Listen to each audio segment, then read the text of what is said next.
नमस्कार। मैं हूं सच्चिदानंद वशिष्ठ। और सज्जनों, वृश्चिक राशि वालों के लिए 2025 कैसा रहने वाला है, क्या क्या इसमें अनुकूलता और प्रतिकूलता हमें देखने को मिलेंगी और कैसे हम उससे निजात पा सकते हैं। आपके सबसे पहली बात यह है कि सप्तम स्थान के अंदर बृहस्पति आपके चल रहे हैं।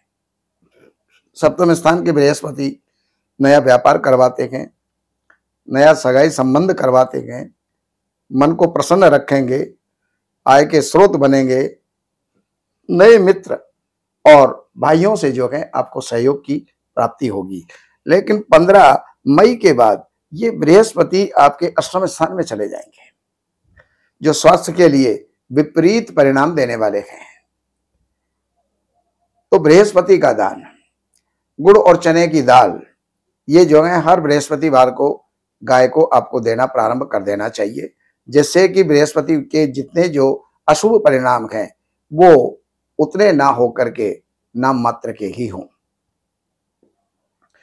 अब बृहस्पति जब अष्टम स्थान के अंदर आ जाएंगे तो यहां से आपके लिए, कुल कुटुंब के लिए तो ये जो है बढ़िया होंगे, अच्छा परिणाम देने वाले होंगे।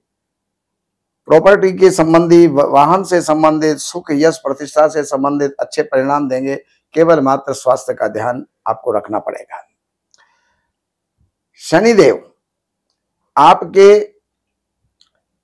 चतुर्थ स्थान में हैं, जो भूमि, भवन, वाहन, यश प्रतिष्ठा सब देने वाले हैं। और यही शनि 1 अप्रैल को राशि परिवर्तन इनका हो जाएगा, ये आपके पंचम स्थान में पहुंच जाएंगे।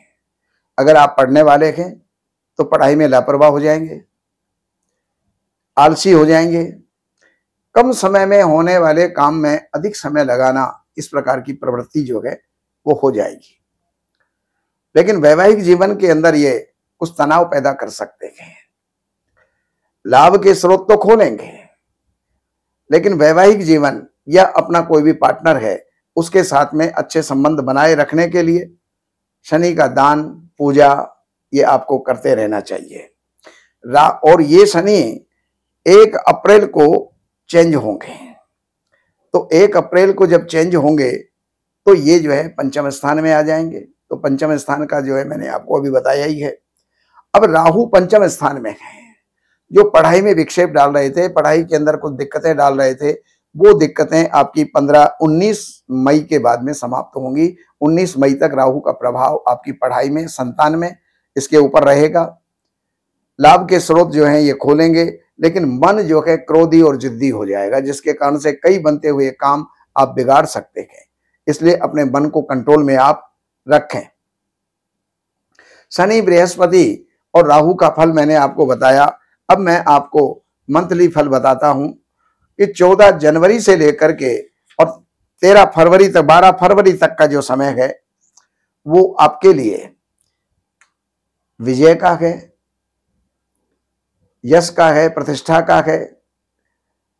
लेकिन 12 फरवरी से और 14 मार्च तक का जो समय है ये अकारण चिंताओं को देने वाला होगा।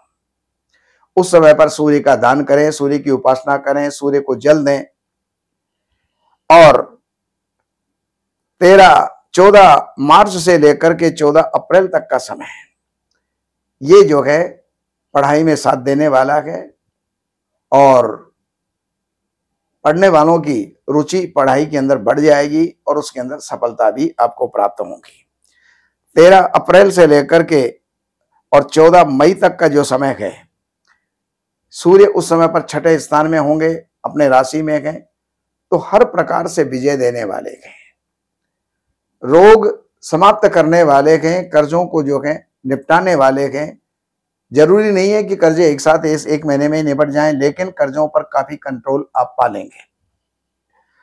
14 मई से और 14 जून तक का जो समय है ये परिवार में या पार्टनर से किसी भी प्रकार का जो है विवाद इस समय पर हो सकता है, तनाव हो सकता है, उसके प्रति सावधान रहें।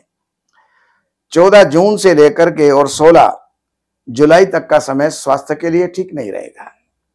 स्वास्थ्य का ध्यान रखें, सूर्य का दान करें, 1.25 पाव गुड़ नदी के अंदर हर रविवार को प्रवाहित करें या फिर गाय को खिलाएं। 16 जुलाई से लेकर के 16 अगस्त तक का समय है, ये भाग्य वृद्धि 3 महीने आपके लिए।